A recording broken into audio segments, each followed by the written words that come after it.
근데 나는 그렇게 생각해요. 무당될 사람 별로 없어. 진짜 없어. 근데 자기의 망상, 자기의 착각, 주변에서 바람 불어 놓은 것들이 만들어 놓은 허상 속에서 자기가 신을 찾고 있는 분들이 더 많다는 거예요.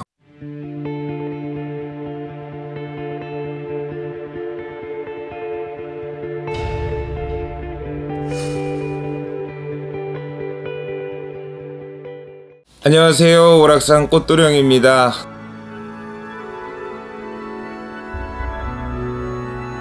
선생님 안녕하세요. 네, 안녕하세요. 워낙에 요즘에 보면은 무당이 되고 싶은 분들이 상당히 많더라고요. 많죠. 이제 그런 분들께 오면은 이제 조금 이렇게 조언을 주신다면. 너무 많아요. 진짜 많아요. 이제 막 20살, 21살, 22살 몇 년 전부터 선생님 유튜브를 봤는데 중학교 다니고 고등학교 다녀서 선생님한테 점을 못 보러 갔는데 선생님 제가 신을 받아야 될 것 같은데 신을 좀 내려주실 수 있으세요? 뭐 이러세요 저러세요 그런 얘기들을 참 많이 들었죠. 제가 지금 16년 차거든요. 정말 많은 손님들이 왔다 갔다 했죠. 근데 그 중에서 뭐 자기가 신을 받아야 되겠다, 자기는 신병을 겪고 있다, 자기가 신이란 존재한테 뭐 이랬다 저랬다라고 하시는 분들이 너무 많죠. 제가 판단하는 것이 무조건 정답이진 않아요. 허나 그 중에 그래도 정답의 근사치에 매우 가깝습니다 라고 저는 말씀드리거든요. 일단 신이란 존재가 온 사람들은 모양새부터가 달라야 되고 그 사람한테 느껴지는 기운부터가 달라야 돼요. 나보다 더 오래되신 선생님이랑 얼마 전에 얘기를 하는데 그래, 나는 지금 몇십 년을 무당을 하는데 난 신제자를 안 내봤어요. 난 남들 신제자 그렇게 3천병마 5천군사처럼 끌고 다니는 거 보면 신기해요. 이런 이야기를 해요. 그분도 정말 잘 불린다고 장안에서 소문나신 분이거든요. 근데 나는 그렇게 생각해요. 무당될 사람 별로 없어. 진짜 없어. 근데 자기의 망상, 자기의 착각, 주변에서 바람 불어 놓은 것들이 만들어 놓은 허상 속에서 자기가 신을 찾고 있는 분들이 더 많다는 거예요. 왜 그러냐면 우리나라 사람의 80% 이상은 신가물이라는 건 겪어요. 조상의 가물, 신의 가물을 겪고요. 인생을 살아가는데 평지풍파가 없는 사람이 어디 있겠어. 이런 일도 겪고 저런 일도 겪어요. 요즘은 부모가 이혼하는 게 너무 흔한 세상이잖아요. 또 내 엄마가 내 아빠가 바람 피고 이런 게 너무 흔한 세상이잖아요. 근데 옛날에는 아동학대나 뭐 이런 부분이 이렇게 많이 활발해지지 않았을 때는 당연히 집에서 잘못하면 맞는 게 당연했고요. 선생님한테 꾸짖음을 당하고 혼나는 게 당연했단 말이에요. 근데 요즘은 부모한테 한 대 맞은 게 그렇게 큰 인생의 풍파인 거야. 정말 큰 충격인 거예요. 내가 잘못한 건 생각 못하고 내 부모가 나한테 체벌을 했다는 것 자체가 폭력이라고 얘기를 하면서 그것들이 무조건 다 그랬다고 얘기를 하거든. 근데 자기가 신병을 겪는 것 같아요, 신가물을 겪는 것 같아요 라고 얘기하는 사람들은 일반인들도 충분히 겪을 법한 일들을 겪으면서 그게 내 인생의 큰 아픔이고 큰 힘든 일이라고 얘기를 하는 거거든. 근데 중요한 건 본인한테는 가장 큰 아픔이고 본인한테는 가장 큰 힘듦이고 큰 충격일진 모르겠지만 실질적으로 신이란 걸 겪어본 사람들 입장에서는 어린애 농담 같잖아요.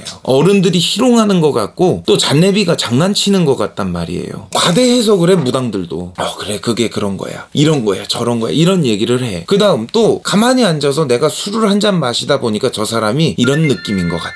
그래서 너 이렇지 저렇지 혹은 너네 집에 누가 돌아가셨나봐 뭐 이런 것들을 얘기를 하면서 내가 액션을 하기 시작을 해요. 요즘에 유튜브에 얼마나 많아요. 보고 배우는 거야. 그러면서 사람들한테 하는데 그 한마디 한마디가 맞아 떨어져. 그러니까 나 무당해야 되나? 이러면서 무당이 되는 거야. 그러고 나서 결국엔 후회하게 되는 거죠. 고립된 생활을 해야 되지, 사람들과 제대로 어울리지도 못하지, 남들 한참 자고 놀러 다니고 할 시간에 산에 가서 기도하러 다녀야 되지, 신당에 매여 있어야 되지, 손님들 인생 하소연 들어야 되지. 내가 20대 초반에 신을 받았을 때 그때 당시에 손님이 오셔서 한 얘기가 아직까지 내 가슴에 꽂혀있는 얘기가 뭐냐면 이렇게 어린애가 무슨 점을 봐요. 인생을 살아보지도 않았는데 무슨 점을 볼 거야? 라는 얘기를 들었었어. 근데 그때 당시에 내가 했던 얘기가 그거야. 신령님이 점을 보시지 내가 점을 보는 건 아니겠죠. 이런 얘기를 했었거든요. 마찬가지예요. 내가 아니라 그 신이란 존재가 그 점을 파헤치려면 최소한 그 신령님이 돌을 닦아야 되는데 그 돌을 제대로 닦지 못한 이 조상들이, 귀신들이 둔갑을 해서 신령인 양 자리 잡는 경우들이 많다는 거죠. 그런 것들이 너무 당연시 돼가고 있는 시절이라는 거예요. 지금 뭐만 했다 하면 뭐 중내 산에 어쩌네 저쩌네 얘기하기 시작하고, 정확하게 기도를 어떻게 해야 되는지, 앉아서 징을 어떻게 두드려야 되는지조차도 배우려 하지 않고, 신부모가 한번 꾸짖으면 그게 나와 인연이 다 된 거다 생각하고 등을 돌려버리고 배울 건 없어지고 결국에는 엄한 집 찾아가서 퇴송하고 가리 잡고 하게 돼버린다는 거죠. 그게 바로 돈지랄인 거야. 무당 내리는 거 어렵지 않겠죠. 누구한테는 어렵지 않겠죠. 그리고 누구한테는 그것이 그냥 그 사람 인생에 하나 지나가는 바람이라고 생각하시는 분 역시도 계시겠죠. 허나 나는 그렇게 생각하지 않는다는 거죠. 굳이 인생을 논할 정도로 이 무당이란 직업 자체가 그만큼 힘들고 고단하고 버겁다는 거예요. 근데 그런 것들조차도 준비가 되어 있지 않고 내가 겪어온 인생이 정말 파란만장이라고 생각을 하고 이곳에 뛰어들어서 실패하는 경우들 너무 많아요. 예전에 오셨던 손님분 중에 정말 유명한 분의 동생분인데 신을 받았대. 이 사람 없는다. 얼마 안 가 때려친다. 다른 사람 또 찾는다. 그랬더니 또 찾았대. 그러고 나서 그 사람한테도 얼마 있지 못한다 내가 그랬거든. 그랬더니 아니나 달라 그렇게 됐어요. 그리고 나랑 인연지었던 사람들 중에 너는 신을 모실 만한 사람이 아닌 것 같아. 이렇게 내 마음속으로만 생각을 했겠지. 근데 그 사람들이 대다수가 다